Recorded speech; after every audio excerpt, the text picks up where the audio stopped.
കിച്ചണാട്ടോ ഇവരാണ് ഇവിടുത്തെ പിന്നെ ഓണേഴ്സ്. ഇതൊരു കിച്ചൺ കേട്ടോ,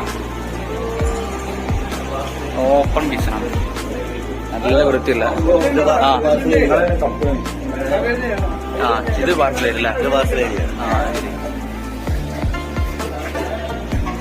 നമ്മള് ട്രെയിനിൽ വേണ്ട.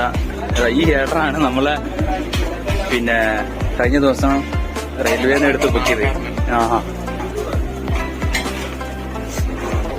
അത് ട്രെയിനിക്കുള്ള പാർസൽ ഏരിയ. ഇതൊരു കിച്ചൺ.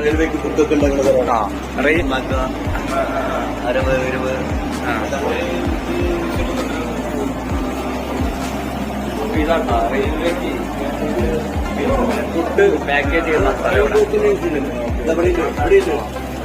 അവിടെ ഉണ്ടല്ലേ, അത്യാവശ്യം നല്ല പിന്നെ ഓർഡേഴ്സ് ഒക്കെ ഇവിടെ ദിവസം ഉണ്ട് കേട്ടോ. പാക്കിങ് കൊടുന്ന. അപ്പോൾ ട്രെയിനിക്കുള്ള